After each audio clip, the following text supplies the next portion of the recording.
किम तद् ब्रह्म किम आध्यात्मम् किम कर्म पुरुषोत्तम आदिभूतं च किम प्रोक्तम् आदिदैवं किमुच्यते। अर्जुन उवाच किम तद् ब्रह्म किम अध्यात्मम् किम कर्म पुरुषोत्तम आदिभूतं च किम प्रोक्तम् अधिदैवं किमुच्यते। अर्जुन उवाच किम तद् ब्रह्म किम अध्यात्मम् किम कर्म पुरुषोत्तम अधिभूतं च किम प्रोक्तम् अधिदैवं किमुच्यते। अनुवाद तात्पर्य श्रील प्रभुपाद जी के द्वारा। श्रील प्रभुपाद की जय। अर्जुन ने कहा, हे भगवान, हे पुरुषोत्तम, ब्रह्म क्या है, आत्मा क्या है, सकाम कर्म क्या है, यह भौतिक जगत क्या है तथा देवता क्या है, कृपा करके यह सब मुझे बताइए। तात्पर्य श्रील प्रभुपाद जी के द्वारा। श्रील प्रभुपाद की इस अध्याय में भगवान कृष्ण अर्जुन के द्वारा पूछे गए ब्रह्म क्या है आदि प्रश्नों का उत्तर देते हैं। भगवान कर्म, भक्ति तथा योग और शुद्ध भक्ति की भी व्याख्या करते हैं। श्रीमद् भागवतम में कहा गया है कि परम सत्य ब्रह्म परमात्मा तथा भगवान के नाम से जाना जाता है। साथ ही जीवात्मा या जीव के ब्रह्म भी कहते हैं। अर्जुन आत्मा के विषय में भी पूछते हैं, जिससे शरीर, आत्मा तथा मन का बोध होता है। वैदिक कोश निरुक्त के अनुसार आत्मा का अर्थ मन, आत्मा, शरीर तथा इंद्रिया भी होता है। अर्जुन ने परमेश्वर को पुरुषोत्तम या परम पुरुष कहकर संबोधित किया है, जिसका अर्थ यह होता है कि वह ये सारे प्रश्न अपने एक मित्र से नहीं अपितु परम पुरुष से उन्हें परम प्रमाण मानकर पूछ रहा था, जो निश्चित उत्तर दे सकते हैं। श्लोक संख्या 2। अधियज्ञ कथं को अत्र देहे अस्मिन् मधुसूदनः प्रयाण काले च कथं ज्ञेयो असि नियतात्मभिः। अनुवाद और तात्पर्य श्रील प्रभुपाद जी के द्वारा। श्रील प्रभुपाद की जय। हे मधुसूदन, यज्ञ का स्वामी कौन है और वह शरीर में कैसे रहता है, और मृत्यु के समय भक्ति में लगे रहने वाले आपको कैसे जान पाते हैं। तात्पर्य श्रील प्रभुपाद जी के द्वारा। श्रील प्रभुपाद की जय। अधियज्ञ का तात्पर्य इंद्र या विष्णु हो सकता है। विष्णु समस्त देवताओं में, जिनमें ब्रह्मा तथा शिव सम्मिलित है, प्रधान देवता है। इंद्र प्रशासक देवताओं में प्रधान है। इंद्र तथा विष्णु दोनों की पूजा यज्ञ द्वारा की जाती है। किंतु अर्जुन प्रश्न करता है कि वस्तुतः यज्ञ का स्वामी कौन है और भगवान किस तरह जीव के शरीर के भीतर निवास करते हैं। अर्जुन ने भगवान को मधुसूदन कहकर संबोधित किया, क्योंकि कृष्ण ने एक बार मधु नामक असुर का वध किया था। वस्तुतः ये सारे प्रश्न जो शंका के रूप में है, अर्जुन के बच्चे को बाहर करिए, अर्जुन के मन में नहीं उठने चाहिए थे, क्योंकि अर्जुन एक कृष्ण भावना भावित भक्त था। अतः ये सारी शंकाएं असुरों के सदृश है। क्योंकि कृष्ण असुरों के मारने में सिद्धहस्त थे, अतः अर्जुन ने मधुसूदन कहकर संबोधित करते हैं, जिससे कृष्ण उसके मन में उठने वाले समस्त आसुरी शंकाओं को नष्ट कर दे। इस श्लोक का प्रयाण काले शब्द भी अत्यंत महत्वपूर्ण है, क्योंकि अपने जीवन में हम जो भी करते हैं उसकी परीक्षा मृत्यु के समय होती है। अर्जुन उन लोगों के विषय में जो निरंतर कृष्ण भावनामृत में लगे रहते हैं, यह जानते हैं जानने के लिए अत्यंत इच्छुक है कि अंत समय उनकी क्या दशा होगी। मृत्यु के समय शरीर के सारे कार्य रुक जाते हैं और मन सही दिशा में नहीं रहता। इस प्रकार शारीरिक स्थिति बिगड़ जाने से हो सकता है कि मनुष्य परमेश्वर का स्मरण न कर सके।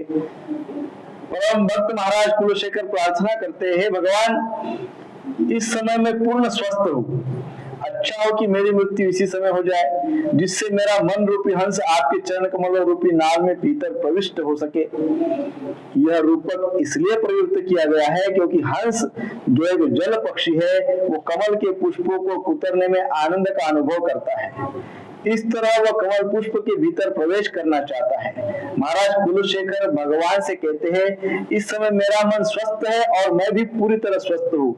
यदि मैं आपके चरण कमलों का चिंतन करते हुए तुरंत मर जाऊं तो मुझे विश्वास है कि आपके प्रति मेरी भक्ति पूर्ण हो जाएगी, किंतु यदि मुझे अपनी सहज मृत्यु की प्रतीक्षा करनी पड़े तो मैं नहीं जानता कि क्या होगा, क्योंकि उस समय मेरे शरीर कार्य करना बंद कर देगा, मेरा गला उठ जाएगा और मुझे पता नहीं कि मैं आपके नाम का जप कर पाऊंगा या नहीं।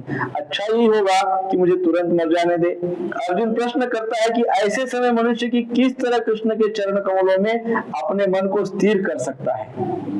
ओम अज्ञानतिमिरान्धस्य ज्ञानाञ्जनशलाकया चक्षुरुन्मीलितं येन तस्मै श्रीगुरुवे नमः।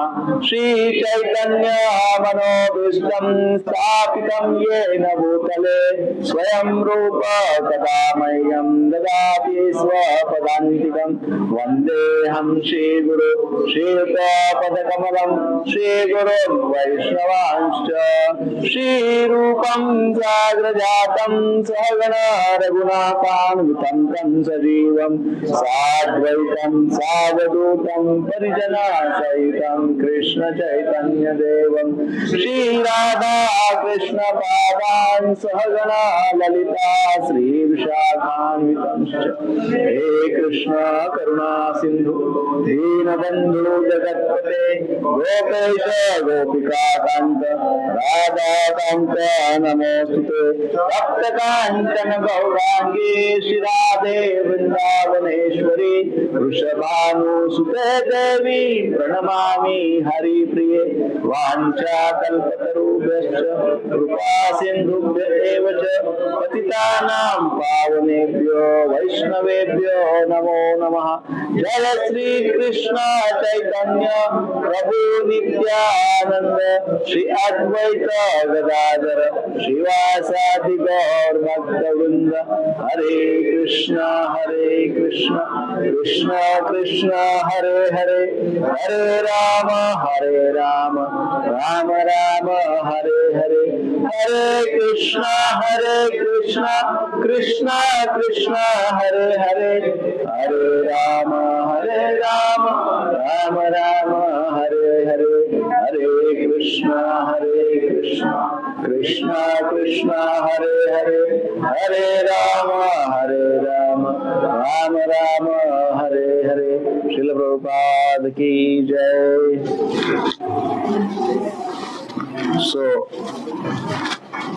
सातवें अध्याय का और 8वें अध्याय का कनेक्शन हमने लास्ट समय देखा था। ये बंद है माइक।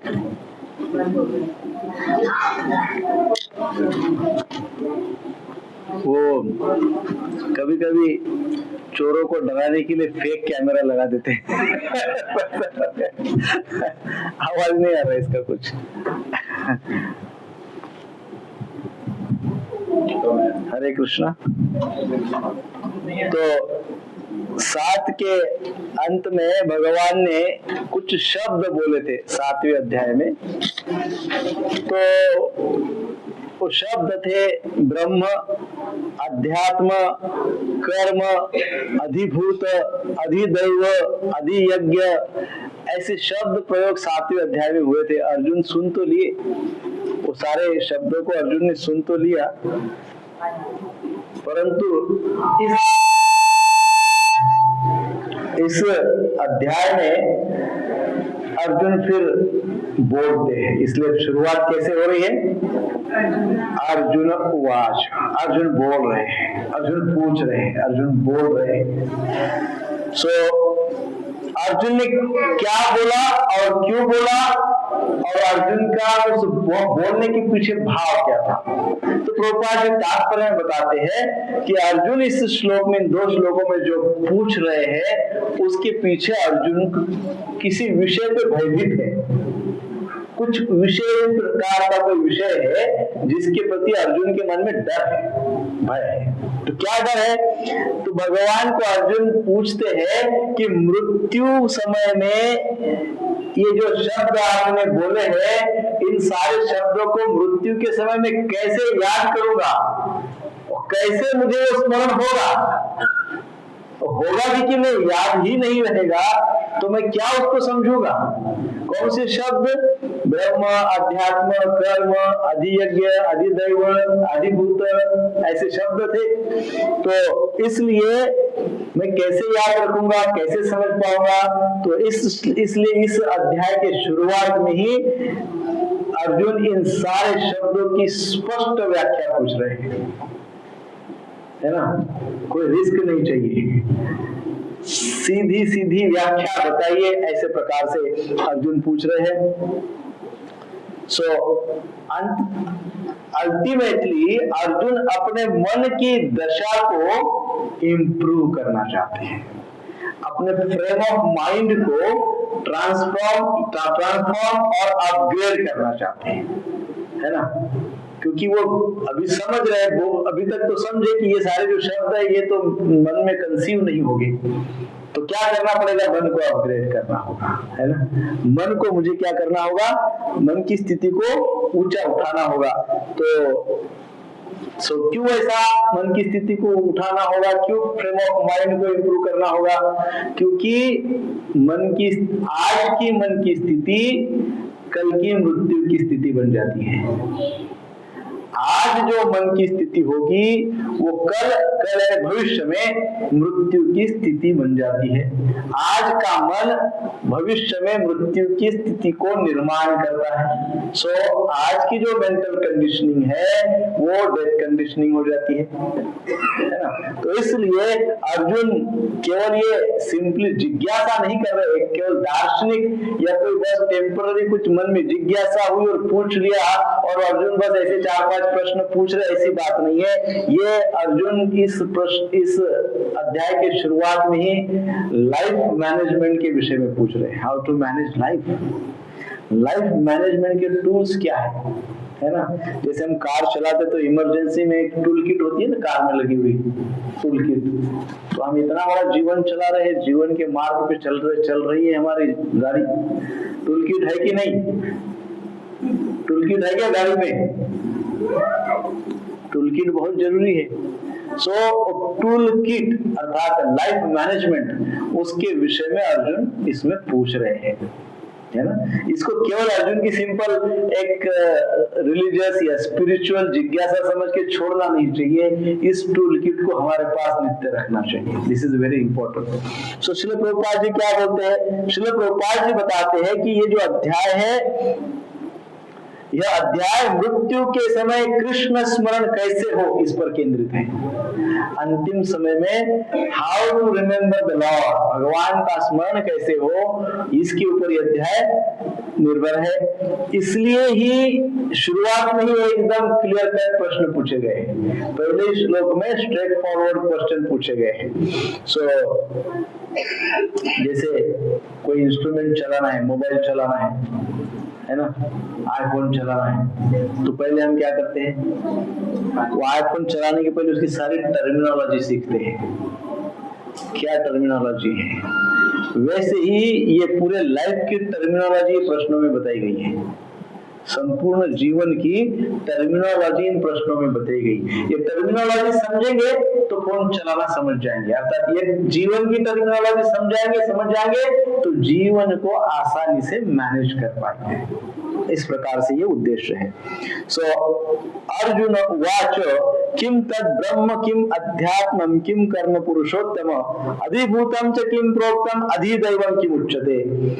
सरल भाषा में, सिंपल भाषा में देखे तो हे भगवान, हे पुरुषोत्तम, यह ब्रह्म क्या है, अध्यात्म क्या है, कर्म क्या है, अधिभूत किसे कहा गया है और अधिदैव किसे कहा गया है। ऐसे 5 प्रश्न अर्जुन ने पूछे। सो किम तद ब्रह्म अर्थात ब्रह्म क्या है, किम अध्यात्म अर्थात अध्यात्म क्या है, किम कर्म अर्थात कर्म क्या है, अधिभूतम किम प्रोक्तम अर्थात अधिभूत किसे कहते हैं, और अधिदैवम किम उच्यते अधिदैव क्या है। श्रील प्रभुपाद जी विशेष तौर पे बताते हैं कि ये सब ज्ञान के विषय है। ये जो भी प्रश्न पूछे हैं अर्जुन ने, ये सब क्या है, ज्ञान के विषय है। जो इन्हें समझे बिना आध्यात्मिक जीवन शुरू करता है वह कंफ्यूज रहता है। हाँ, वो क्या रहता है, कंफ्यूज रहता है। यदि मोबाइल फोन की टर्मिनोलॉजी समझे बिना ही मोबाइल फोन यूज करना शुरू करेंगे तो मोबाइल फोन अच्छे से यूज नहीं कर पाएंगे, है ना, क्योंकि टर्मिनोलॉजी पता नहीं है तो उसका यूज अच्छे से नहीं हो पाएगा। सो इसीलिए इसमें भी कहा गया है कि इस ज्ञान को जो इस श्लोक में पूछा गया है प्रश्न है, इसको यदि हम अच्छे से नहीं समझे तो फिर व्यक्ति वैसे ही यदि आध्यात्मिक जीवन शुरू करेगा तो वो आध्यात्म के उस उच्च स्तर पे नहीं जा पाएगा, है ना। आध्यात्म के उस top most level of spiritual experiences जिसको कहते हैं वहां तक वो नहीं पहुंच पाएगा। सो इस श्लोक की शुरुआत में कहा है अर्जुन उवाच। तो अर्जुन उवाच से हमें क्या सीख मिलती है, अर्जुन उवाच से अर्थ आपको यह सीख मिलती है कि अर्जुन बिल्कुल शर्माते नहीं है। अर्जुन प्रश्न पूछने में बिल्कुल ही नहीं शर्माते हैं। हमने भी प्रश्न पूछने में शर्माना नहीं चाहिए। अर्जुन ने सीधे प्रश्न पूछे। आपने इतनी सारी बातें 7वें अध्याय में बताई है, ये है क्या, कर्म क्या है, अध्यात्म क्या है, आत्मा क्या है, ये क्या है, सब ये स्ट्रेट फॉरवर्ड क्वेश्चन, नहीं समझे बता दिए, है ना। तो अर्जुन उवाच से हमें यह समझ में आता है कि जैसे अर्जुन कह रही कृपया इसे स्पष्ट बताइए, मुझे यह समझ में नहीं आया है। तो आध्यात्मिक जीवन में स्पष्ट प्रश्न पूछना ही भक्ति है। यदि हम स्पष्ट प्रश्न नहीं पूछते हैं और गर्दन हिलाते हाँ यस और समझा ही नहीं है कुछ, तो भक्ति प्राप्त नहीं होगी, तो भक्ति नहीं मानी जाएगी। सो इसलिए दंभ छोड़कर जिज्ञासा करना। व्यक्ति क्यों नहीं पूछता है, तो नीति शास्त्र में बताया गया है व्यक्ति दंभ के कारण, अहंकार के कारण प्रश्न नहीं पूछता है। यद्यपि समस्या है पर पूछता नहीं है, वो दंभ का लक्षण है, ऐसे बताया गया है। इसलिए अर्जुन ने इस अध्याय की शुरुआत अर्थात इस अध्याय की शुरुआत ही जो है जिज्ञासा से हुई है, अर्जुन की जिज्ञासा से हुई है। सो दूसरा श्लोक है अधियज्ञ कथम कोत्र देह अस्मिन् मधुसूदन प्रयाण काले च कथम ज्ञेयो अस्मि नियतात्मभि। अर्थात हे मधुसूदन, इस देह में अधियज्ञ कौन है, शरीर में अधियज्ञ कौन है, वो कैसे है, हाँ? और अंत समय में नियंत्रित चित्त वाले साधक तुम्हें कैसे जान सकते हैं। भगवान को पूछ रहे हैं कि अंत समय में जो नियंत्रित होते हैं, वास्तव में स्थित होते हैं, स्थिर होते हैं, स्पिरिचुअलाइज होते हैं, वो अंत समय में आपको कैसे जानते हैं कृष्ण। सो इस प्रकार से सुंदर प्रश्न पूछे हैं। सो श्रील प्रभुपाद जी कहते हैं कि ये सारा जो अध्याय है, ये पूरा का पूरा अध्याय 8वें अध्याय का 5वां और 6वां श्लोक, ये 2 श्लोकों का जो विषय है उन विषयों के ही केंद्रित है। और वो विषय क्या है, अंत काले से मामेव स्मरण मुक्त्या कलेवरम। वो जो 2 श्लोक है वो 2 श्लोकों के ही इर्द गिर्द पूरा 8वां अध्याय है, ऐसे प्रभुपाद जी निर्देश देते हैं। सो पहला प्रश्न है ब्रह्म क्या है। आज हम प्रश्नों के उत्तर नहीं देंगे क्योंकि भगवान ने भी आज प्रश्न के उत्तर नहीं दिए हैं। आज अर्जुन ने केवल प्रश्न पूछे हैं और भगवान उत्तर देंगे 8.3 to 8.6। 8वें अध्याय के 3रे श्लोक से तो 6वें श्लोक तक भगवान उत्तर देंगे। तो अभी तो प्रश्न ही है, तो हम प्रश्न ही समझेंगे अच्छे से। पहले प्रश्न ही नहीं समझे तो उत्तर कैसे समझेंगे? तो लेट अस अंडरस्टैंड कि प्रश्न क्या है। किम तत् ब्रह्म, ब्रह्म क्या है? ब्रह्म और परब्रह्म इसमें भेद है। कई बार हम ब्रह्म ही सब कुछ मान लेते हैं, है ना। तो इसमें प्रभुपाद जी बताते हैं ब्रह्म और परब्रह्म में सूक्ष्म भेद है। तो वो क्या भेद है? ब्रह्म किसको कहते हैं? तो ब्रह्म जीवात्मा, जीव को कहते हैं, इंडिविजुअल सोल को कई बार कहा गया है। जैसे सब कुछ ब्रह्ममय है, कहते हैं ना, सब कुछ क्या है? ब्रह्ममय है। कण कण में ब्रह्म है, चराचर में ब्रह्म है, तो मेरे में भी ब्रह्म है, फिर आप में भी ब्रह्म है कि नहीं? है, हम में भी है, आप में भी है, कण में भी है, सजीव निर्जीव जड़ अचर सब में भगवान ब्रह्म के रूप में विराजमान है, ब्रह्म है। वो क्या है? वो अविनाशी है, उसका कभी अंत नहीं होता। वो कॉन्शियस है, चेतन है, और विशेषकर अनादि है। उसका ना कोई आदि है ना कोई अंत है। और इतना सब होते हुए भी क्या क्या है बताइए?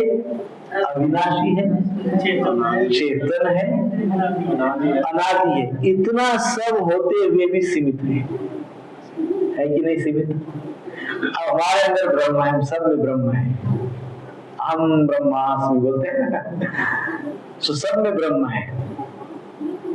तो हमारे ब्रह्म है, परंतु हम अमर्याद है क्या? हम मर्यादित है, हमारी मर्यादा है, हमारे ऊपर मर्यादा है। सो है अविनाशी, है अनंत, है चेतन, परंतु मर्यादा है, मर्यादित है, सीमित है। और परब्रह्म क्या है? परब्रह्म वो साक्षात भगवान परब्रह्म है।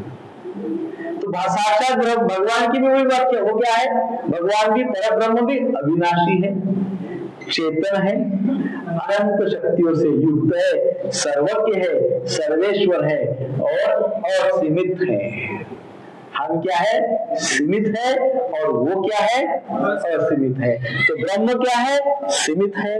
परब्रह्म क्या है? असीमित है। इस प्रकार से हम सरल भाषा में आज संक्षेप में समझेंगे। सो इनको हम अब और थोड़ा सा विस्तृत समझते हैं। जीव क्या है? तो जीव सच्चिदानंद स्वरूप है। जीवात्मा जो है, क्योंकि भगवान का पार्ट एंड पार्सल है, तो उसके अंदर भी भगवान के गुण है। आत्मा में भी भगवान के गुण है, इसलिए आत्मा को भी कई बार सच्चिदानंद स्वरूप कहते हैं। हम सब क्या है? लेकिन वास्तविक हमारा जो रूप है वो है।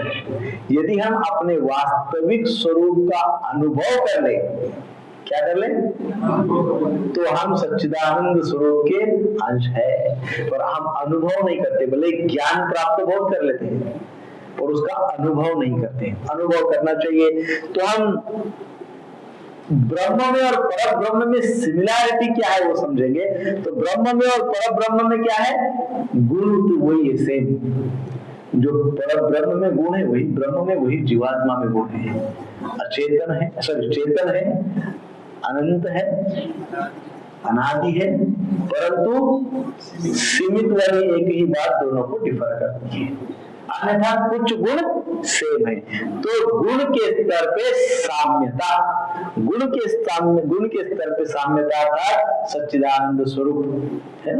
सो इसलिए उसे भी ब्रह्म कहा जाता है, जीव को भी ब्रह्म कहा जाता है। परंतु इस जीव का जो आनंद है, इस जीव का जो ज्ञान है, वो क्या है? सीमित है, मर्यादित है। और भगवान का जो ज्ञान है और भगवान का जो आनंद है वो कैसा है? अनंत अमर्याद है ना। सो अब पहला हमने देखा साम्यता क्या है। अब हम देखते हैं उसका परिमाण क्या है, मतलब क्वांटिटी में देखेंगे। क्वांटिटी में जीवात्मा या ब्रह्म क्या है? अणु है, और भगवान क्या है? विभू है, बहुत बड़े हैं। तीसरी बात हम पुनः तीसरी चर्चा करेंगे। भेद क्या है, विशेष भेद क्या है? विशेष भेद यह है कि जीव की स्वाभाविक स्थिति है सेवक बनना। जीव का स्वाभाविक पोजीशन क्या है? नेचुरल पोजीशन जीवात्मा की क्या है? सेवक। जीवेर स्वरूप है कृष्णेर नित्य दास। हम जीवात्मा जो है भगवान का दास है, भगवान स्वामी है। सो हम अनु है, भगवान विभू है। तो तीन बातें हमने देखी है ब्रह्म और पर ब्रह्म की। ब्रह्म पहली बात क्या देखी हमने? फर्स्ट थिंग सच्चिदानंद सिमिलैरिटी, दोनों सिमिलर है, दोनों का जो कंटेंट है वो सेम है, कंटेंट सेम है, क्वालिटी सेम है, क्वांटिटी डिफर है ना, क्वांटिटी में डिफरेंस, क्योंकि वो विभू है, हम अणु है। और फिर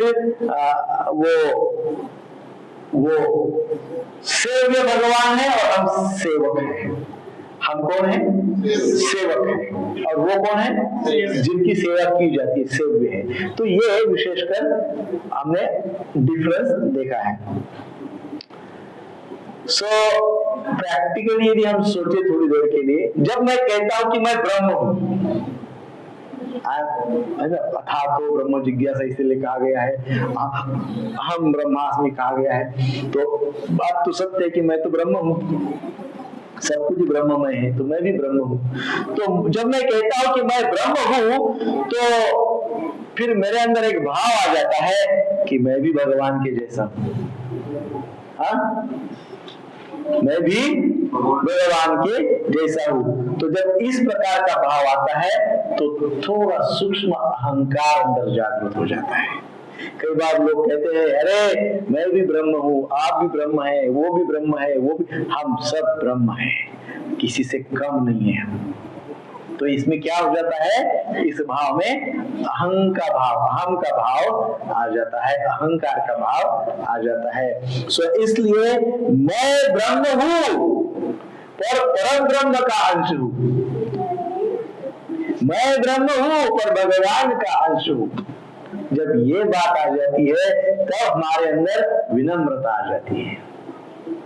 और जब मेरे अंदर एक ही भाव, मैं ब्रह्म हूं, मैं भगवान, इसलिए कई लोग बोलते आप भी भगवान, हम भी भगवान, हम सब भगवान है कि नहीं? तो ये इससे अहंकार बनता है। इसलिए भगवद गीता की इस श्लोक में विशेषकर बताया गया है कि हम ब्रह्म निश्चित तौर पे भगवान, और हम गुण के स्तर पे सिमिलैरिटी है, परंतु क्वांटिटी, संख्या के स्तर पे हमारे अंदर कोई सिमिलैरिटी नहीं है। हम अणु है, वो विभू है। जो लोग केवल ब्रह्म का ही अध्ययन करते हैं, पर ब्रह्म तक जाते ही नहीं है, क्या करते हैं? ब्रह्म का ही अध्ययन करते हैं, पर ब्रह्म का विचार नहीं करते, वो लोग निराकार तक जाकर रुक जाते हैं, उसके आगे नहीं बढ़ पाते। वो कहां तक जाते हैं? निराकार। क्योंकि वो क्या सोचते हैं? सब जगह ब्रह्म है, ब्रह्म का तो कोई रूप नहीं है। बच्चों को शांत करिए पीछे।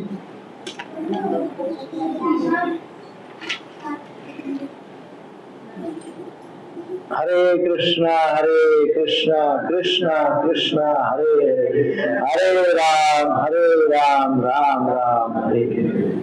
तो ये 8वां अध्याय उन लोगों को बताता है कि भाई अंतिम लक्ष्य जो है वो निराकार और उस प्रकार का अंतिम लक्ष्य नहीं है। अंतिम लक्ष्य है भगवान के साथ प्रेममय संबंध की स्थापना करना, हमारे भगवान के साथ रिलेशनशिप को डेवलप करना, भगवान के साथ मेरा जो संबंध है उसको नेक्स्ट लेवल का बनाना, ये हमारा ध्येय है। ब्रह्म ज्योति में विलीन होना हमारा ध्येय नहीं है। वो एक अध्यात्म का, एक भगवान का एस्पेक्ट है, परंतु उद्देश्य हमारा क्या है? हमको तो भगवान ही चाहिए। जैसे सूर्य है, सूर्य की सतह है और सूर्य की किरणें हैं। सूर्य की किरणें, सूर्य की सतह और स्वयं सूर्य, इसमें भेद है ना। तो स्वयं सूर्य अर्थात भगवान, सूर्य की सतह और सूर्य की किरणें अर्थात ब्रह्म और परमात्मा। तो हमको क्या चाहिए? सूर्य का दर्शन चाहिए ना। सूर्य का दर्शन चाहिए। तो इस प्रकार से भगवान ही हमारा उद्देश्य है, भगवान के साथ संबंध दूर करना ही हमारा उद्देश्य है, और इसीलिए उसको कहते हैं रिलेशनशिप मैनेजमेंट, है ना। तो वो एक संबंध यदि हमने दूर कर लिया तो सारे संबंध हमारे बैलेंस हो जाते हैं। तो प्रभुपाद जी कहते हैं ब्रह्म जो है अविनाशी सत्य है, परंतु यह विशेष रूप से जीवात्मा की अविनाशी जो प्रकृति है उसके विषय में बोला गया है। जीवात्मा अविनाशी है और भगवान भी अविनाशी है, इसलिए गुणात्मक दृष्टया हम सिमिलर हैं। एक गुण, कुछ अंशात्मक गुण हमारे अंदर है, अंशात्मक, सारे बहुत सारे नहीं, अंशात्मक गुण हमारे अंदर है कि नहीं। अब हम पूर्व में इसकी चर्चा किए थे, इसलिए आज हम नहीं करेंगे सूर्य की चर्चा। देन नेक्स्ट पूछा गया है, दूसरा प्रश्न अर्जुन ने पूछा है, किम अध्यात्म। सब पूछते हैं अध्यात्म क्या है। तो अध्यात्म की भी चर्चा हम अर्जुन जानना चाहते हैं। आत्मा, कई बार आत्मा शब्द मन के लिए भी उपयोग में लाया जाता है, जीवात्मा जीव के लिए भी उपयोग में लाया जाता है, इंद्रियों के लिए भी आत्मा शब्द यूज में किया जाता है। तो आत्मा ये शब्द कई बार भिन्न भिन्न प्रकार से भगवद गीता में उपयोग में लिया जाता है, सबके लिए ये उपयुक्त है। इसलिए अर्जुन को एकदम क्लैरिटी चाहिए, इसलिए अर्जुन पूछ रहे हैं यहाँ आध्यात्म से क्या मतलब होता है, बताइए अच्छे से समझा के।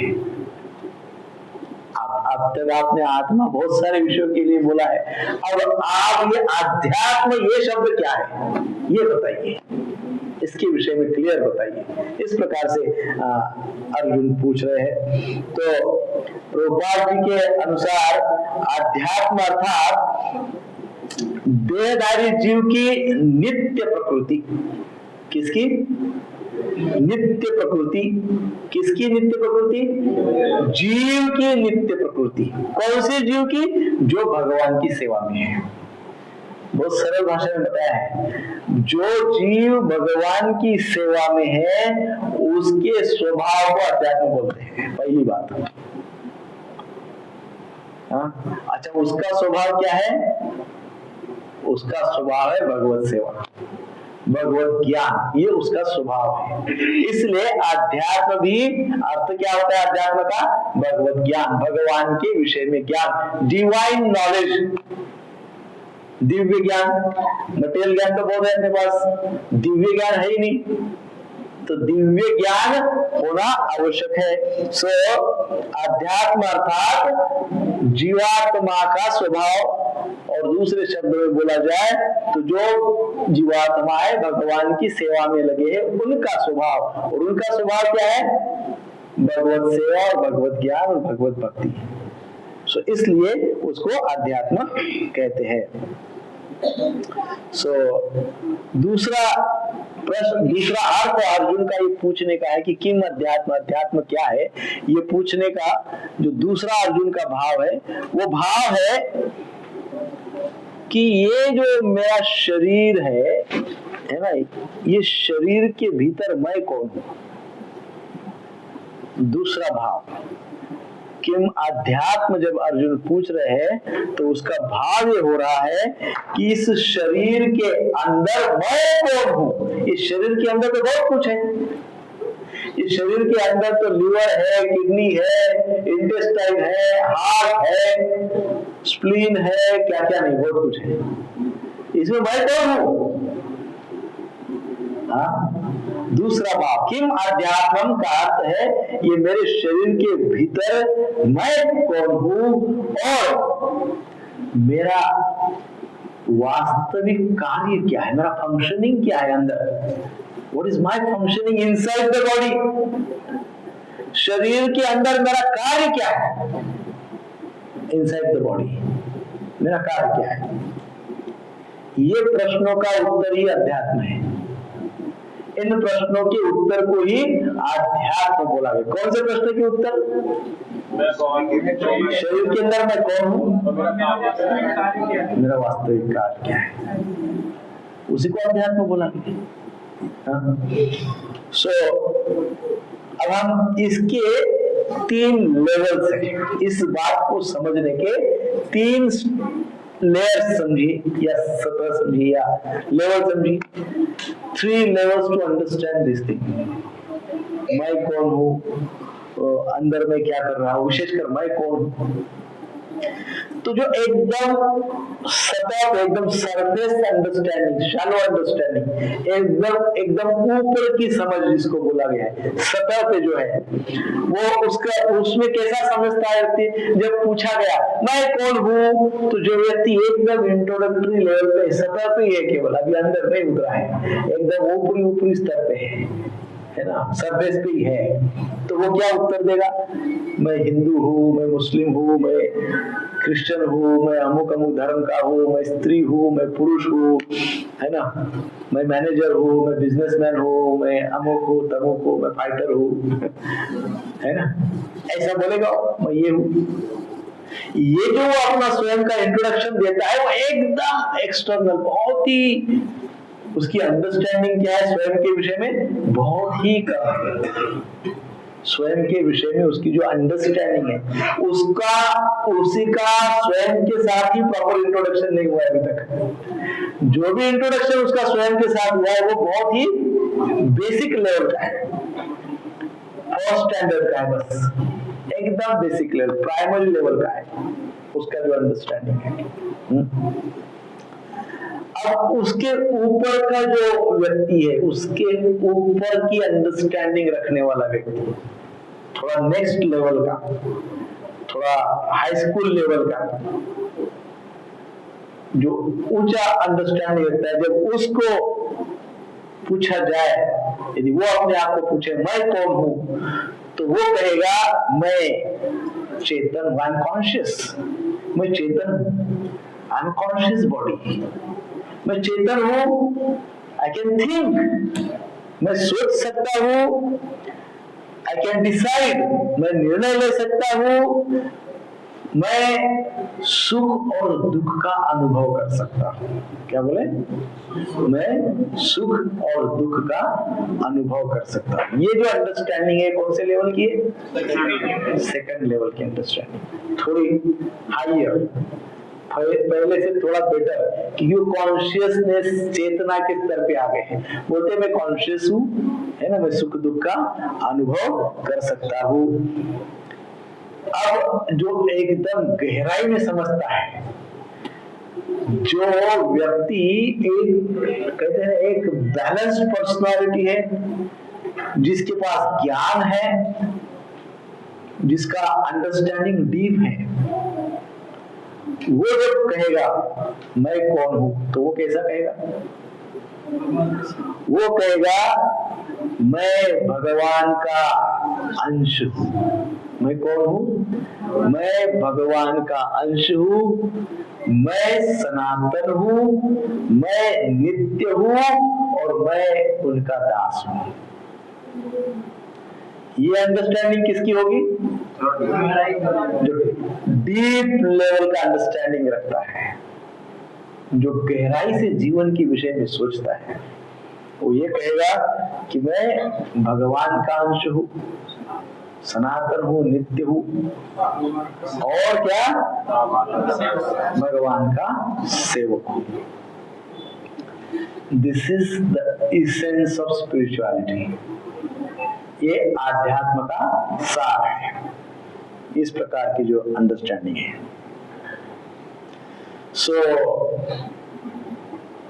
कैसे समझे कि मैं नित्य हूँ, मैं सनातन हूँ, मैं भगवान का अंश हूँ, है ना, मैं दिव्य हूँ, मैं शरीर से भिन्न हूँ। मैं शरीर से भिन्न हूँ कैसे समझेंगे? यदि आप कोई मान लो बिजनेस करते हैं और किसी कारणवश आपका बिजनेस बदल जाए, आपका रोल बदल जाए, बिजनेस बदल जाए, बिजनेस बंद होकर दूसरा बिजनेस करने लग जाए, और जब बिजनेस आप शिफ्ट कर रहे या क्लोज कर दिया, तो उस समय क्या आप कहेंगे कि मैं रहूंगा या मैं नहीं रहूंगा? बिजनेस तो बंद हो गया, मान मैं बिजनेस कर रहा हूं और बिजनेस बंद कर दिया, मैं बिजनेसमैन हूँ, मैंने बिजनेस बंद कर दिया। अब इसमें मैं रहूंगा कि नहीं रहूंगा? मैं रहूंगा ना, बिजनेस बंद हुआ, बरोबर है कि नहीं? वैसे ही शरीर का है और जीवात्मा का है।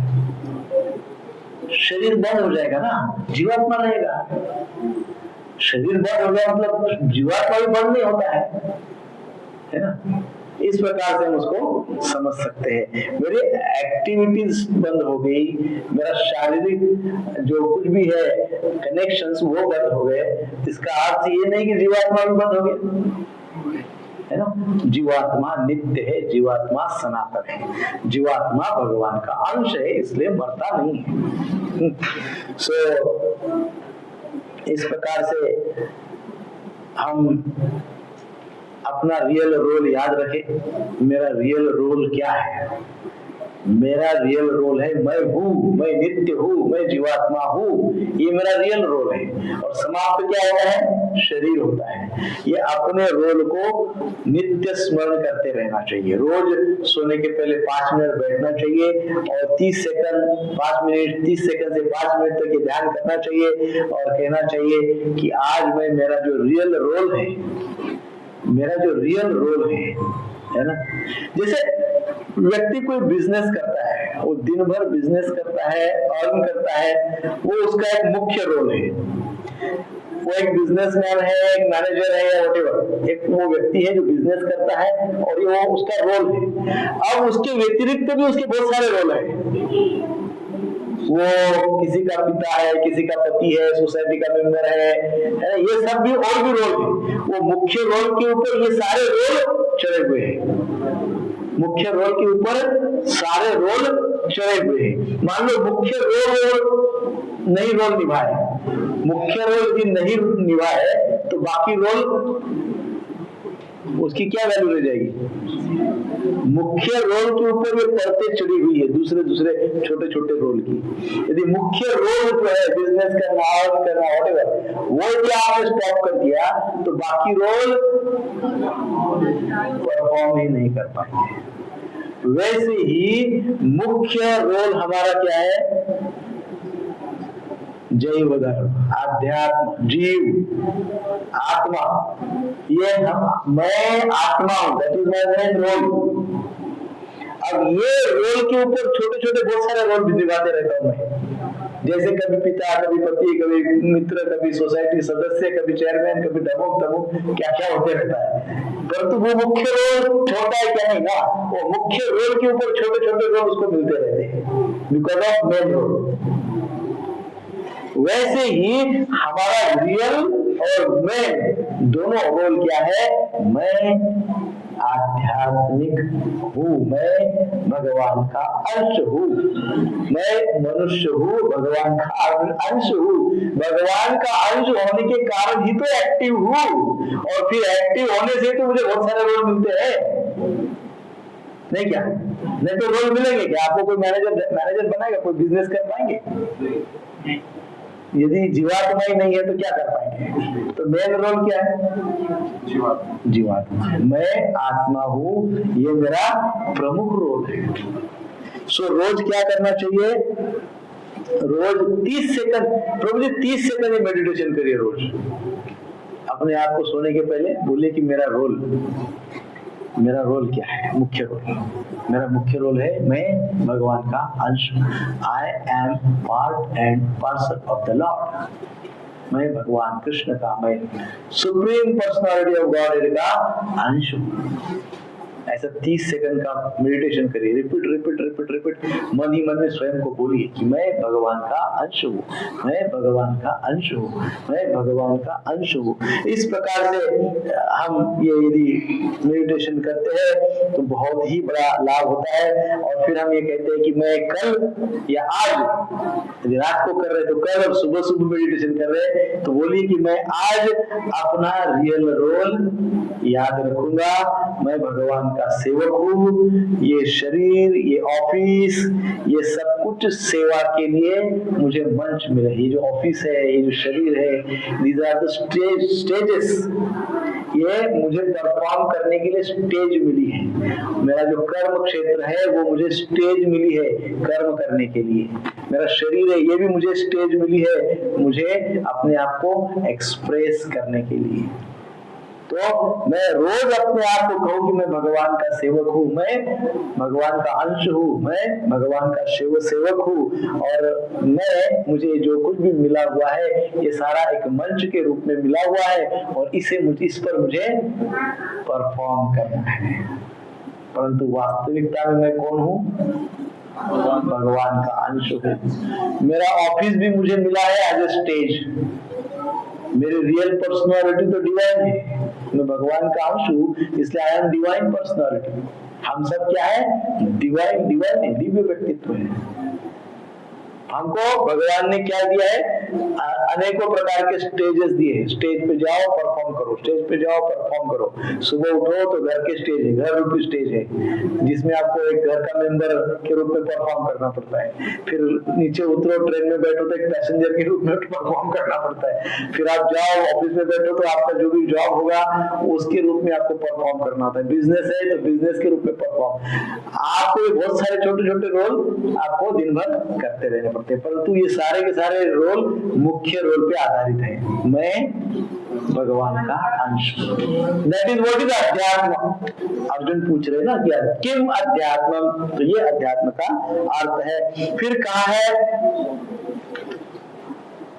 किम कर्म अर्थात कौन सा कार्य बंधन देता है, क्या करूं क्या न करूं, क्या करने से बड़ा नुकसान हो जाता है और क्या करने से मुझे आनंद सुख शांति का अनुभव होता है। क्या करूं क्या न करूं, डूज एंड डोंट्स, क्या करना चाहिए क्या नहीं करना चाहिए। सुश्री प्रभुपाद जी बताते कर्म जब अर्जुन पूछ रहे हैं तो कर्म का अर्थ केवल एक्शन नहीं। अर्जुन का भाव इतना संकीर्ण नहीं है कि वो केवल एक्शन के विषय में पूछे। तो प्रभुपाद जी बताते हैं वो केवल एक्शन नहीं बल्कि फल की इच्छा से किए गए भौतिक कार्य है जिनसे अगले शरीर बनते हैं। यहाँ पे कर्म का इस शब्द का अर्थ होता है ऐसे कार्य, ऐसे एक्शन जिसके पीछे हमारा भाव है कुछ हमको इसके पीछे मिल जाए, कुछ फल की अपेक्षा से किए हुए कार्य, उसको कहते हैं कर्म। किम कर्म, कोई भी फल की अपेक्षा से जो हम कार्य करते हैं उसको कहते हैं कर्म, है ना। सो फल की अपेक्षा से किए हुए कार्य व्यक्ति को अगले योनि में लेके जाते हैं। फल की अपेक्षा से जो भी हम कार्य करते हैं उनसे हमको अगले शरीर मिलते रहते हैं। फिर नेक्स्ट बॉडी मिलेगी, फिर नेक्स्ट बॉडी मिलेगी, keep on getting bodies one by one, अनेकों शरीर मिलते रहते हैं, शरीर प्राप्त होते रहते हैं। इसका मूल कारण क्या है? फल की इच्छा। कौन सी इच्छा? फल की इच्छा के कारण शरीर प्राप्त होते रहते हैं, ऐसा समझिए आप। तो हमको यदि ऐसे वैसे शरीर नहीं चाहिए तो फल को कृष्ण को अर्पण करता हूँ। यदि हमको सुअर का, कुत्ते का, बिल्ली का शरीर नहीं चाहिए तो फल की इच्छा कृष्ण अर्पण। भगवान आप फल का डिपार्टमेंट आपका है, जो देना है वो फल देना। कर्म मैं बहुत अच्छे से 100% देके करूंगा, with full concentration, with full focus. वो मेरे हाथ में है, वो मेरा डिपार्टमेंट है, वो मैं करूंगा। परंतु फल को मैं कोई चिंतन नहीं करूंगा, फल की मैं कोई अपेक्षा नहीं करूंगा। भगवान आप फल देंगे, और भगवान जो फल देते हैं वो न्याय आधारित, धर्म आधारित, यथोचित उचित होता है। तो इस प्रकार से हम इसके भी 3 प्रकार के स्तर है कर्म के। तो पहला जैसा मैंने बताया कर्म, तो कर्म अर्थात क्या? कर्म अर्थात शास्त्रोक्त कर्म, शास्त्र के आधारित कर्म, नियमबद्ध कर्म, यज्ञ, दान, गृहस्थ धर्म इत्यादि जो है ये प्रोफेशनल कर्तव्य सारे कर्म में आते हैं, है ना। साधारणतः सभी लोग जो करते हैं वो कर्म, अपनी उपजीविका चलाने के लिए जो करना होता है वो कर्म। फिर दूसरा अर्थ होता है विकर्म। क्या? विकर्म। विकर्म अर्थात शास्त्र के विरुद्ध कर्म, धर्म के विरुद्ध कर्म, पाप कर्म, झूठ बोलना, शोषण करना, अति भोग करना, अत्याचार, अन्याय करना, ये सब क्या है? विकर्म, कर्म की दूसरा प्रकार। और तीसरा प्रकार है अकर्म। अकर्म अर्थात बाहर से तो कर्म दिखता है परंतु बंधन नहीं देता है। बाहर से लगता है कि व्यक्ति कर्म कर रहा है परंतु अंदर से उसको बंधन नहीं प्राप्त होता है, क्योंकि वो जो भी कर्म करता है वो कर्म में उसकी चेतना शुद्ध रखता है, उसकी चेतना स्पिरिचुअल रखता है। कर्म करते वक्त प्योर कॉन्शियसनेस के साथ कर्म करता है, इसलिए हमको दिखता जरूर है कर्म कर रहा है परंतु अंदर से वो व्यक्ति वेल कनेक्टेड है, दिव्यत्व को, डिविनिटी को कनेक्टेड होके कर्म करता है। और ऐसे कर्म में रिएक्शन नहीं आती है, प्रतिक्रिया नहीं आती है, इसलिए ऐसे कर्म को अकर्म बोलते हैं। तो किम कर्म पूछा गया है। क्या कर्म है, कर्म क्या है, कैसे करें, इस प्रकार से अर्जुन इसमें पूछ रहे हैं। अब 8वें अध्याय का जो पहला श्लोक है जिसमें किम कर्म पूछा है, इसका डायरेक्ट संबंध 8वें अध्याय के 7वें श्लोक से होता है। 8.1 इज डायरेक्टेड टू 8.7। 8.7 में भगवान बोलते हैं तस्मात् सर्वेषु कालेषु मां अनुस्मर। कर्म क्या है? तो भगवान बोलते हैं हे अर्जुन, इसलिए कर्तव्य कर्म करते हुए भी मुझे स्मरण कर।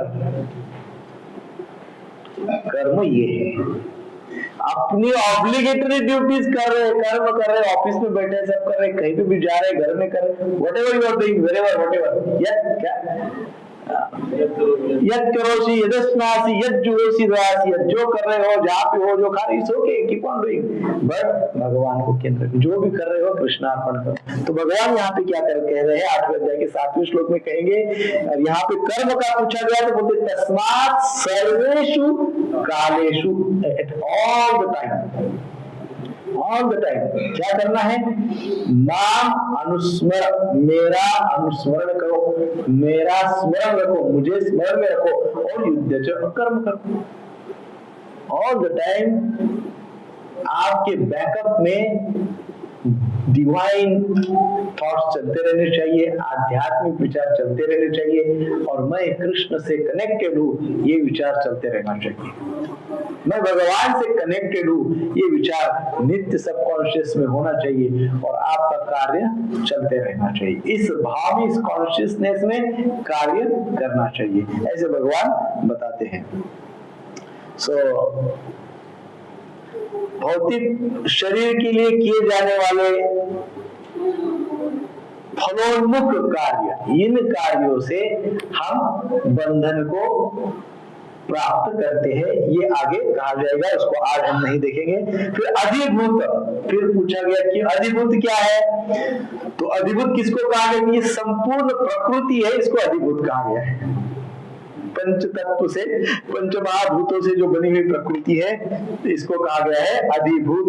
जैसे हमारा शरीर भी पंचभूतों से बना हुआ है, ये ब्रह्मांड की सारी पृथ्वी पंचभूतों से बनी हुई है, वस्तुएं सब कुछ जो भी कुछ देखते हैं आप, शॉपिंग मॉल है ना, इधर उधर कहीं पे भी जाते हैं, सब कुछ पंच तत्व से बना हुआ है, और उसको कहा गया है अधिभूत। ये जो पंचभूत वाला संसार है ये जंक्शन है, ये क्या है? जंक्शन के जैसा काम करता है। यहाँ पे नित्य आवागमन चलते रहता है, यहाँ कोई भी रुक नहीं सकता है। आप स्टेशन पे रुक सकते हो क्या? स्टेशन पे रुक सकते हो? बिल्कुल नहीं रुक सकते हो। बस डिफरेंस इतना है कि ये बहुत बड़ा जंक्शन है, ये द बिगेस्ट जंक्शन ये प्रकृति है। सो इसलिए ये अधिभूत अर्थात क्या? अधिभूत अर्थात ये प्रकृति जो नष्ट होती है, जो चंचल है, चलायमान है, नित्य बदलते रहती है, एवर चेंजिंग है ना। चलचित्तम चलत वित्तम चंचलम इदम सर्वम, सब कुछ चंचल है, प्रकृति भी चंचल है। तो ये चंचल है, अधिभूत अर्थात प्रकृति, और प्रकृति अर्थात चंचलता है ना, चंचलता। जैसे हम भी प्रकृति से बने हुए, हमारे अंदर भी पंच तत्व है। ये पंच तत्व 5 तत्वों से, 5 महाभूतों से शरीर बना है, और उसमें जीवात्मा आ गया है। अब जीव चिन्मय है और पंच तत्व ग्रॉस है, स्थूल है। तो चिन्मय और स्थूल में फ्रिक्शन होते रहते हैं। चिन्मय में और दो सेम मटेरियल नहीं है ना, तो हमें फ्रिक्शन होते रहता है, और फ्रिक्शन के कारण हमको हमारे अंदर चंचलता आती है ना। हम बहुत ज्यादा चंचल हो जाते हैं, एंजाइटी में आ जाते हैं, कई बार एंग्शियस हो जाते हैं, कई बार फ्रस्ट्रेट हो जाते हैं, कई बार हम प्रेशर में आ जाते हैं। ये सारे लक्षण किसके हैं? ये सारे लक्षण उस फ्रिक्शन के हैं, फ्रिक्शन के कारण। तो फ्रिक्शन को कम करो। वो जो फ्रिक्शन होता है शरीर का, पंचमहाभूतों का और दिव्य तत्व का फ्रिक्शन होता है, वो फ्रिक्शन को रिड्यूस करो। फ्रिक्शन को रिड्यूस करने को ही आध्यात्म कहते हैं। वो किससे होता है? उसको ऑयलिंग करना होगा, ग्रीसिंग करना होगा, ऑयलिंग करना होगा। तो वो घी खाने से ऑयलिंग नहीं होता है। कोई बोले चलो खूब घी खा लेते हैं, उससे नहीं होता है। शरीर तो घी खा लेगा, आत्मा थोड़ी खाएगा, है ना। आत्मा की कोई अलग भूख है, क्योंकि वो बनाए कुछ अलग रहता है, तो उसकी भूख भी डिफरेंट है। तो इसलिए आध्यात्म इसलिए चाहिए कि हमारा शरीर अंदर से किसी भी प्रकार से फ्रिक्शन क्रिएट न करे, और मन को चंचल न रखे, मन को एंजाइटी में न रखे, मन को स्टेबल करे। तो इस प्रकार से ये सब कुछ जो है अधिभूत में आता है। जीवन में कई चीजें होती रहती है, कई उतार चढ़ाव आते रहते हैं, कई बार फ्रस्ट्रेशंस आते हैं, कई बार करियर में अप डाउन आते हैं, कई बार हेल्थ रिपोर्ट खराब आ जाते हैं, कई बार क्या क्या होता रहता है, चलता है, ये होते रहता है। ये सब सारा कुछ अधिभूत कैटेगरी में आता है। सब कुछ किस में आता है? अधिभूत कैटेगरी में आता है। जो इन सबको सर्वस्व मानता है, जो सोचता है अरे ऐसा हो गया, ओहो खत्म, अरे क्या करेंगे, अभी ऐसे हो गया, अरे मैच हार गया कल इंडिया, अरे बाप कैसे हो गया, खत्म, सब खत्म हो गया। फ्रस्ट्रेशन, टेंशन, भूख नहीं लगेगी 2 दिन, है ना। जो इस प्रकार की उतार चढ़ाव, हेल्थ रिपोर्ट में कुछ अमुक संख्या बढ़ के आ गया, क्या हो गया, शुगर ज्यादा आ गया, बीपी हाई आ गया, अरे क्या हो गया, भयंकर। परंतु this is the part of life. ये तो अधिभूत प्रकृति है, इसी का स्वभाव ही है। अधिभूत प्रकृति का स्वभाव ये चंचल रहेगी। वो कोई ना कोई विषय पे आपको अटकाएगी इन द सेंस आपको एंजाइटी में डाल देगी, किसी ना किसी विषय पे एंजाइटी में डाल देगी, भयंकर एंजाइटी में डालेगी कभी, है ना। तो क्या हो जाता है, जो इन्हें ही सर्वस्व मान लेगा, ये सारी चंचलता को, ये सारे जिगजैग नेचर को प्रकृति के यदि सर्वस्व मान बैठेगा, तो व्यक्ति अंतिम समय में इन्हीं से चिंतित होगा।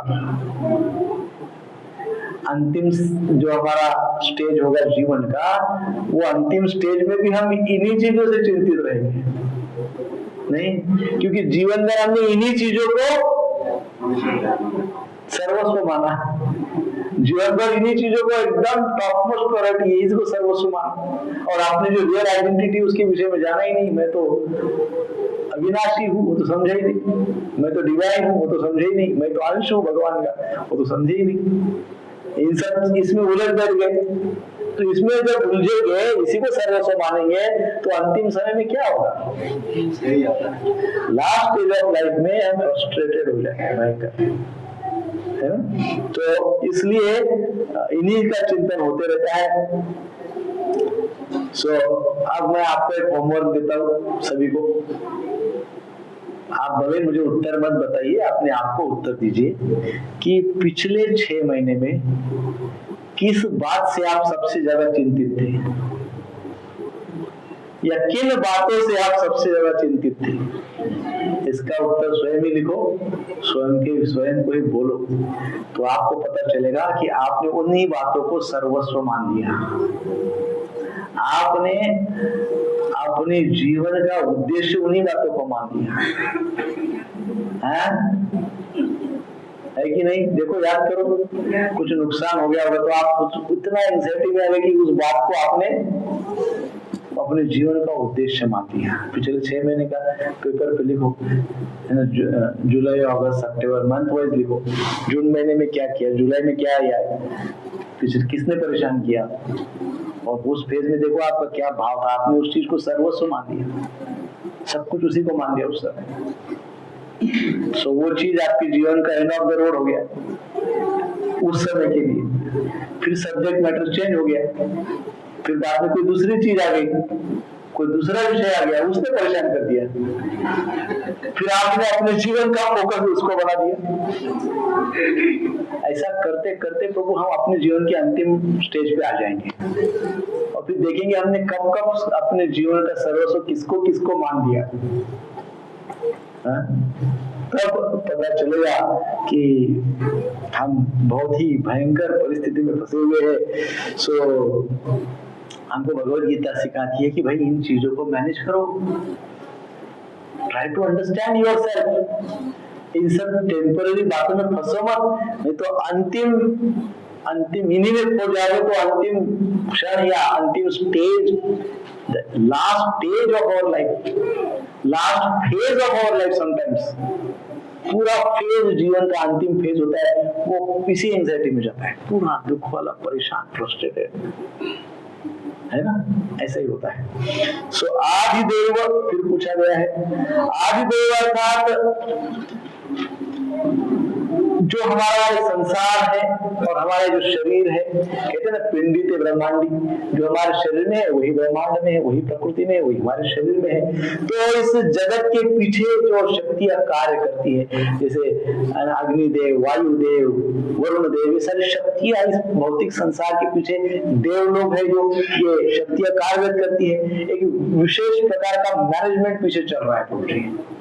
ये प्रकृति में एक सुंदर, बहुत ही हाईली इंटेलेक्चुअल मैनेजमेंट चल रहा है। देखो, सुबह होती है, सूर्य उगता है, शाम होती है, सूर्य अस्त हो जाता है, रात होती है, उनको नींद आने लगती है, उस समय बरोबर शरीर के ऑर्गन्स काम करने लगते हैं, जिसको जो काम करना है कर लेते हैं। Everything is, somebody is managing।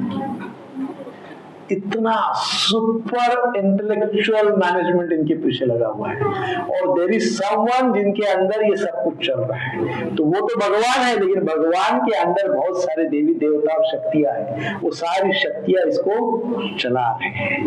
आज तक भी किसी ने वायु, जल, ये सब ऐसा फैक्ट्री में उतने लेवल पे बनाया नहीं है। किसी ने भी आज तक पृथ्वी तत्व को बनाया नहीं है, यहाँ से लेकर ही बनाते हैं। पृथ्वी से कुछ लेते हैं, प्रोसेस करते हैं, फिर बनता है। स्वयं क्रिएट करके कुछ नहीं बना सकते। हाँ, वो तो बहुत आसान से, इसमें क्या हाइड्रोजन और ऑक्सीजन एकत्रित कर दो, पानी बन जाएगा, करो। प्रकृति से हाइड्रोजन ऑक्सीजन मत लो, खुद बनाओ, बनेगा? नहीं बनेगा। So thing is, there is a perfect management going on. तो ये जो परफेक्ट मैनेजमेंट चल रहा है, इसके पीछे दिव्य शक्तियां हैं, और इन दिव्य शक्तियों के जो परम नियंत्रक है भगवान कृष्ण भगवद गीता में बोलते हैं, मया अध्यक्षेन प्रकृति सूयते सचराचर, मेरी अध्यक्षता में, मेरे नियंत्रण में सब कुछ चलता है, ऐसे भगवान बोलते हैं। तो इस प्रकार से आदिदेव अर्थात वो प्रकृति का पार्ट, वो प्रकृति जिसमें ये फोर्सेस, ये डिवाइन एनर्जीज सब कार्यरत रहती है।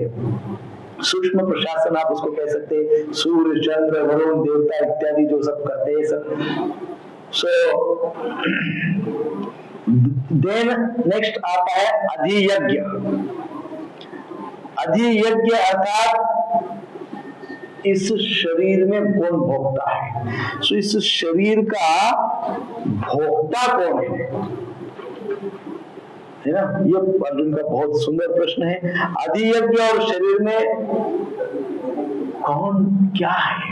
शरीर में अधियज्ञ किसको कहा गया पता है? अधियज्ञ भगवान को कहा गया है। तो अर्जुन पूछ रहे हैं ये शरीर में अधियज्ञ कौन है?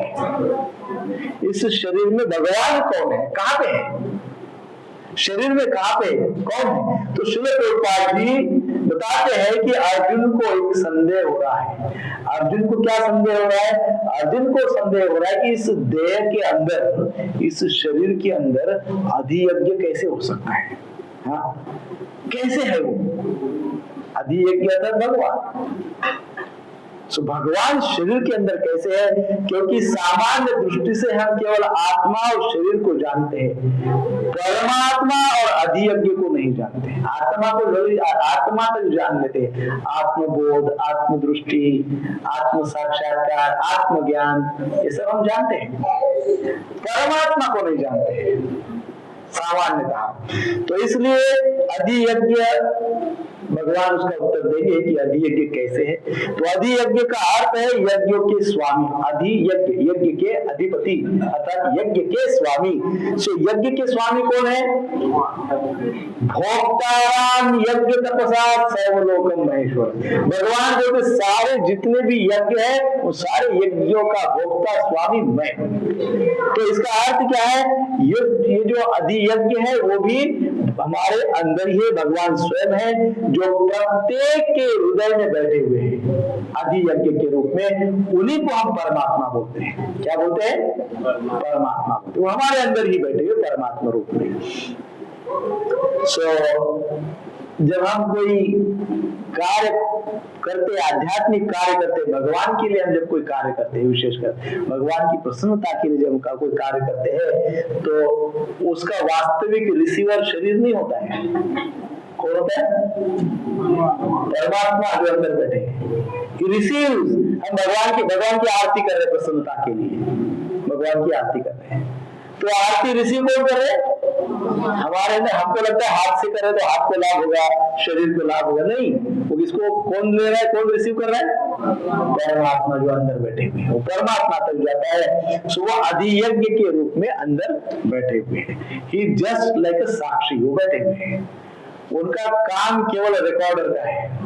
परमात्मा जो अंदर बैठे, भगवान परमात्मा रूप में हमारे अंदर स्थित है, वो कुछ नहीं करते हैं, वो केवल आपका ऑब्जर्वेशन करते हैं। He is an observer. हम सोचते हैं कि हमको कोई नहीं देख रहा है, क्या फर्क पड़ता है? और जब आप अकेले होते हो और जो सोचते हो ना, वही हमारा स्वभाव होता है वास्तव में। अकेले होते हैं, अकेलेपन में जो हम सोचते हैं वही हमारा मुख्यतः स्वभाव होता है। और यदि वो स्वभाव सही है तो परमात्मा उसको रिकॉर्ड करते रहता है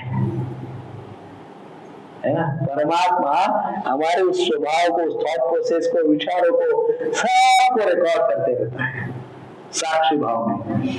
कुछ बोलेंगे नहीं। सो इस प्रकार से हम देखते हैं कि हम भगवान को अपने साथ लिए हैं अधियज्ञ के रूप में। हमारे हृदय में परमात्मा रूप में भगवान विराजमान है। सो इसलिए कभी ये भाव नहीं आना चाहिए कि मैं अकेला हूँ इस संसार में, मेरे साथ कौन है, मैं तो अकेला काम कर रहा हूँ, सारे कर्म मैं अकेले ही करता हूँ, क्या करूँ, बहुत परेशान हो गया हूँ, सुबह से शाम तक दौड़ते रहता हूँ, सुबह उठता हूँ फिर रात को पहुंचता हूँ, बहुत परेशान, अकेले ही काम कर रहा हूँ, मेरा कोई नहीं है। इसको अज्ञान कहते हैं। क्या कहते हैं? क्यों? क्योंकि परमात्मा नित्य हमारे साथ है। आप ऐसा बोलेंगे मेरा कोई, मैं अकेला हूँ, वो अंदर बैठा हुआ परमात्मा क्या सोचता होगा? वो क्या सोचेगा बेचारा? उल्टा वो सोचेगा अरे बेचारा ये अकेला रह रहा है, क्यों अकेला रह रहा है, मैं इसके साथ नित्य हूँ, ये बेचारा अकेला क्यों रह रहा है? तो इस प्रकार से मैं अकेला काम कर रहा हूँ, मैं अकेला हूँ, मैं अकेला सब कुछ कर सकता हूँ, ये सब अज्ञान का लक्षण है। और अधियज्ञ प्रभु, अधियज्ञ भगवान, अधियज्ञ परमात्मा हमारे साथ साथ होते हैं, साथ साथ कार्य करते हैं। इसी को योग कहा गया है। दैट इज द योग। हम योग करते हैं ना, yoga, I don't know what is yoga, but योग अर्थात जब हम समझते हैं, सोचते कि भगवान मेरे साथ है, दैट इज योग, वही रियल योग है। तो आप ऐसा सोचते तो आप योगी हैं। कौन है ये योगी? भगवान परमात्मा रूप में मेरे हृदय में है कि नहीं? सो इस प्रकार से आदि यज्ञ का कहा गया है।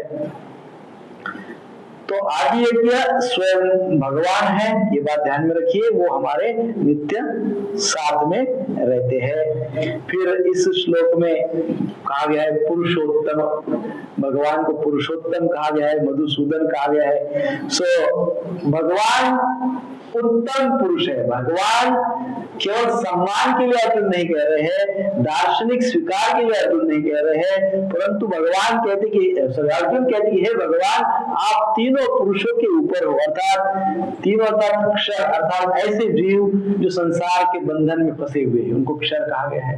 जो ऐसे जीव जो मुक्त है, अक्षर, क्षर, अक्षर। और तीसरे है जो स्वयं आप भी भिन्न भिन्न रूपों में हो, वो तीसरे है। उनके सबके आप, उन सब से आप उत्तम हो, उत्तम पुरुष हो, पुरुषोत्तम। भगवान जो पर ब्रह्म है, जो सर्वोच्च पर ब्रह्म है, उनसे भी आप उत्तम पुरुष हो, ऐसे अर्जुन कहना चाहते हैं। और फिर कहते हैं मधुसूदन, हे भगवान, हे कृष्ण, आपने मधु नाम के राक्षस का संहार किया, आपने मधु नाम के राक्षस को मारा है। हे प्रभु, जैसे आपने उसको मारा है, वैसे ही मेरे अंदर, मेरे जीवन के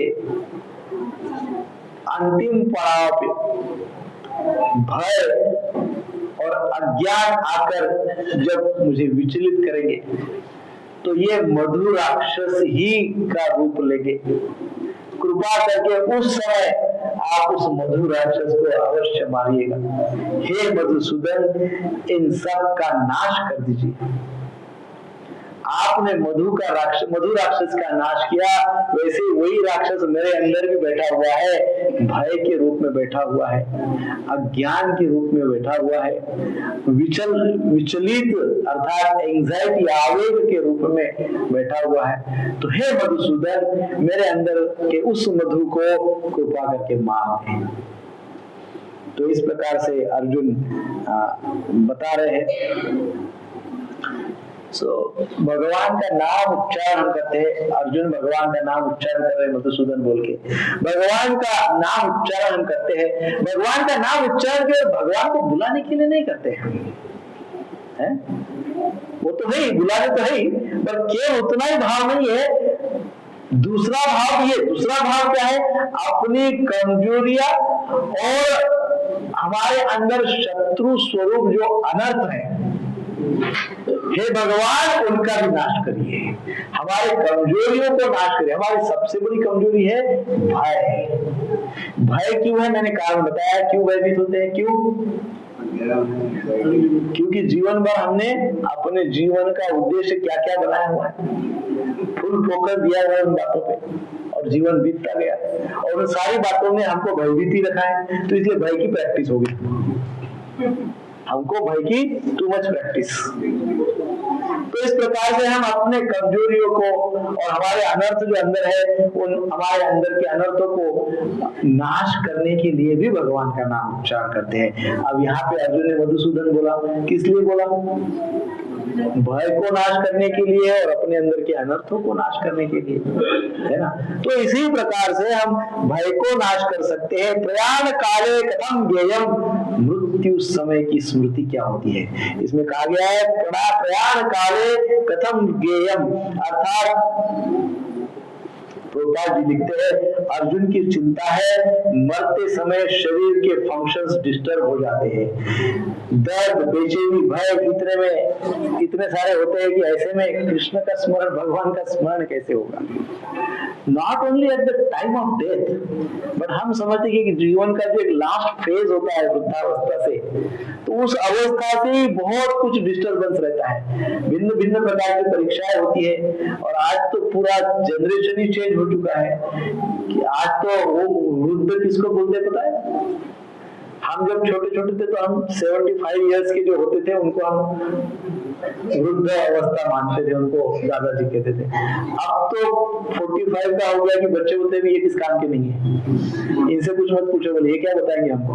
45 की एज में आप हो गए वृद्ध हो गए, बूढ़े हो गए, तो दैट इज बिग चैलेंज। सो सारे फंक्शंस हमारे डिस्टर्ब हो जाते हैं, दर्द, बेचैनी, भय वगैरह सब हो जाता है। ऐसी अवस्था में भगवान का स्मरण कैसे होगा? अर्जुन जैसे मधुसूदन बुला रहे हैं, हम मधुसूदन कैसे बुलाएंगे? स्मरण ही नहीं होगा, स्मरण ही नहीं होगा, क्योंकि बहुत सारी समस्याएं चलती रही उस समय। तो इसलिए दो स्तर पे हम इसको सोच सकते हैं। जीवन भर मन ने जो गहराई से पढ़ा है ना, बाय डिफॉल्ट वही स्क्रीन पे आएगा। सबकॉन्शियस माइंड ने जीवन भर जो पढ़ा है संसार से, वही बाय डिफॉल्ट स्क्रीन पे आएगा। आप किसी भी कंफ्यूजन में मत रहिए। जो हमने जिस चीज की प्रैक्टिस की है वही उस फेज में आएगा, प्रभु जी भगवान का नाम नहीं आएगा।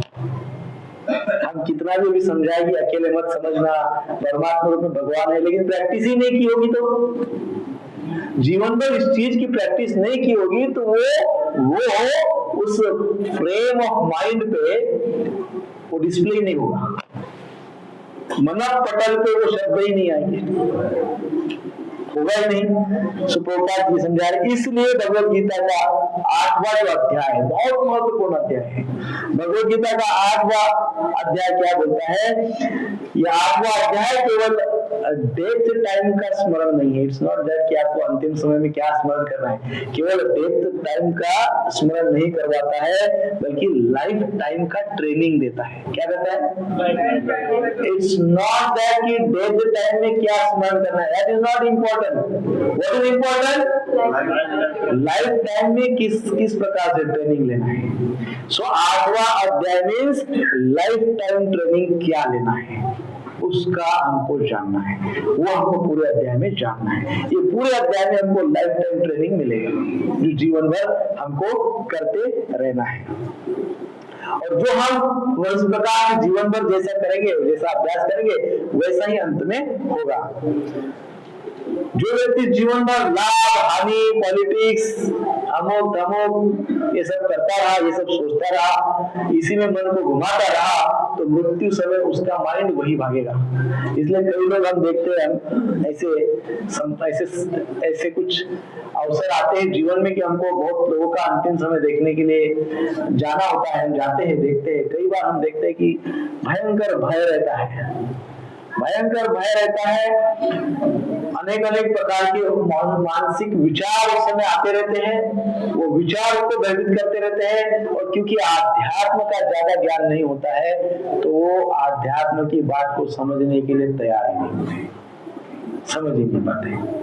तो इसलिए जो अपने मन को जिसमें इन्वेस्ट करेगा, मन अपना जिसमें जीवन भर लगाएगा, अंत में वही सामने आएगा। सो इसलिए प्रभुपाद जी हमको बोलते हैं नित्य रोज नित्य जप, श्रवण, कीर्तन, सेवा, कृष्ण कथा में मन लगाना चाहिए, स्पिरिचुअलिटी में मन लगाना चाहिए। सो उसका मन जो है वो भगवान फ्रेंडली हो जाएगा, प्रकृति फ्रेंडली नहीं होगा। मन को भगवान फ्रेंडली बनाना है, प्रकृति फ्रेंडली नहीं बनाना है। भगवान फ्रेंडली जब मन बन जाएगा तो ये सारी समस्याओं से हम बच सकते हैं। सो इस प्रकार से हम विशेष ध्यान दे सकते हैं। शुद्ध भक्ति यदि हम करना चाहते हैं, शुद्ध भक्ति यदि है, तो शुद्ध भक्त के लिए शुद्ध भक्त कैसे सोचते हैं? शुद्ध भक्त ऐसे सोचते हैं कि कई बार ऐसे होगा कि मुझे याद नहीं आएगा, डिमेंशिया हो गया, मान लो किसी प्रकार का स्मृति भ्रंश हो गया, याददाश्त कमजोर हो गई बुढ़ापे में, तब क्या करेंगे? कोई भक्त है अच्छा और उसका याददाश्त चला गया, तब क्या करेंगे? तो शुद्ध भक्त की एक विशेष प्रार्थना जीवन भर होती है। वो क्या बोलता है? भगवान की कृपा से सब कुछ होगा, यद्यपि मुझे याद आएगा नहीं आएगा मुझे पता नहीं, परंतु मुझे इस बात का पूर्ण विश्वास है कि भगवान मुझे याद करवाएंगे। मैं याद करूंगा नहीं करूंगा पता नहीं, भगवान मुझे याद करवाएंगे। वो फेथ, वो विश्वास, वो श्रद्धा ही व्यक्ति को यशस्वी बनाती है। ह्यूमन लाइफ का सक्सेस उस फेथ में है जिसमें वो कहता है कि मैं पता नहीं क्या करूंगा अंत में, परंतु भगवान मुझसे करवाएंगे, भगवान करवा लेंगे। वो विश्वास और हो जाएगा, स्मरण भी हो जाएगा। हमारी परंपरा में इसीलिए हम उसको कहते हैं नम्रता विनम्रता, तृणादपि सुनिचेन तरोरीव सहिष्णुना, हमारी न मान देना सदा। तो व्यक्ति जब इस प्रकार से नम्र भाव ये कहता है कि मैं तो कुछ हूं नहीं परंतु भगवान सब कुछ है और वो करेंगे, ये विश्वास है, तो उसके अंदर विनम्रता आ जाएगी। बाय डिफॉल्ट लाने की जरूरत नहीं है, बाय डिफॉल्ट आ जाएगी, ऑनेस्टी आ जाएगी, ह्यूमिलिटी आ जाएगी, वो ग्रेटफुल बन जाएगा। इस प्रकार से है ना, ये ट्रेनिंग हमको जीवन भर देना होगा।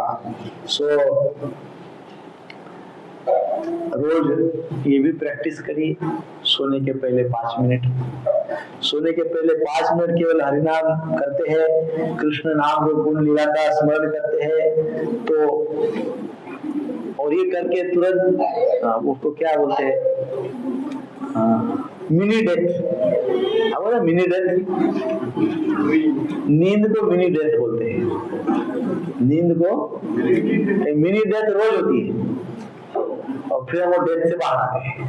भगवान ने हमको एक ट्रेलर दिया है ना। मिनी डेथ, तो मिनी डेथ सोने के पहले, नींद के पहले रोज ये भाव करके देखो, ट्राई करो ना ऐसे 5 मिनट भगवान का स्मरण करो, कीर्तन करो, ध्यान करो, नाम रूप गुण लीला पे मेडिटेशन करो। 5 मिनट मृत्यु के पहले करो, सॉरी मिनी डेथ के पहले करो। क्या बोलते हैं उसको, मिनी डेथ को क्या बोलेंगे हिंदी में? छोटी मृत्यु, अल्प नहीं, छोटी मृत्यु। छोटी मृत्यु, छोटी मृत्यु के पहले, जो रोज छोटी छोटी मृत्यु होती है ना, छोटी मृत्यु के पहले ऐसा करके देखो। यदि आप सक्सेसफुली कर रहे हैं रोज, तो समझ जाएंगे कि जो मोटी मृत्यु आएगी बड़ी उस समय कर पाएंगे। छोटी मृत्यु के पहले प्रैक्टिस करते जाओ, मोटी मृत्यु के पहले भी प्रैक्टिस हो जाएगी। That's for sure. हमको प्रैक्टिकली ये ध्यान करना चाहिए। जो व्यक्ति सोने के पहले मोबाइल, फेसबुक, इंस्टाग्राम, नेटफ्लिक्स ये देखता है छोटी मृत्यु के पहले, तो उसकी मोटी मृत्यु कैसी होगी? सोचिए जरा। भयंकर हो गया, डेंजरस है, कैसी होगी बहुत। क्योंकि जब छोटी मृत्यु में चले जाते हैं सब देख के, तो उस मृत्यु में क्या क्या दिखता है, तो उस मृत्यु में नर्क दिखेगा। इसलिए अपने आप को बचाए। अर्जुन का 7वां प्रश्न भी बहुत ही प्रैक्टिकल है, आगे भी है। अंत काल से भगवान उसका उत्तर देंगे। अंत में महत्वपूर्ण बात ये की है, सार रूप में बताऊं तो पूरा जीवन भिन्न भिन्न कार्य में बिता दिया, भिन्न भिन्न नेटफ्लिक्स और फेसबुक और यूट्यूब में बिता दिया। ये भी आप प्रैक्टिकली सोचो कि रोज आप अननेसेसरी सोशल मीडिया पे कितनी देर बैठते हो, ट्रैक करो अपने आप को। जब इतना समय ऐसे फालतू बातों में जाएगा तो प्रभु जी अंतिम समय तो छोड़ो, वर्तमान समय ही खराब हो जाएगा। अंतिम समय में तो डेफिनेट खराब होना है, लेकिन वर्तमान से ही खराब शुरू हो जाएगी। तो इससे हमको बचना चाहिए। चिंतन करना चाहिए रोज शांत से। मैं आत्मा हूँ, पहली बात। मैं शरीर नहीं हूँ, दूसरी बात। मेरा आध्यात्मिक स्वरूप भगवान का दास्यत्व अर्थात भगवान का सेवक के रूप में है। मैं हर कर्म भगवान को समर्पित करता हूँ। मेरा अधिभूत जगत, ये प्रकृति मेरा लक्ष्य नहीं है। आदि दैव जो जगत है अर्थात देवी देवताओं का और शक्तियों का जो जगत है उसके भी परे भगवान है, और मैं अपने जीवन में भगवान को ही लाना चाहता हूँ। ऐसे दो चार बातें अपने आप को रोज बोलो। कितना सेकंड हो गया इतना बोलने में? 5-7-10 सेकंड भी नहीं हुआ है। सो इसलिए हे अंतिम प्रकार से इस प्रकार से भगवान को प्रार्थना कर सकते हैं। सो भगवान को एक प्रार्थना निश्चित करते रहना चाहिए, हे भगवान पता नहीं मेरे द्वारा कैसा स्मरण होगा, क्या होगा, क्या कर्म मैंने किए होंगे, परंतु कृपा करके आज से ही मेरा मन और मेरी वाणी और मेरे कर्म इन सब को हे भगवान आज से ही आपकी सेवा में लगाइए, है ना। ऐसा प्रार्थना अभी जाति से कर सकते हैं घर पे, है कि नहीं? हरे कृष्णा कृष्णा कृष्णा हरे हरे, हरे राम राम राम हरे। तो आज का ये जो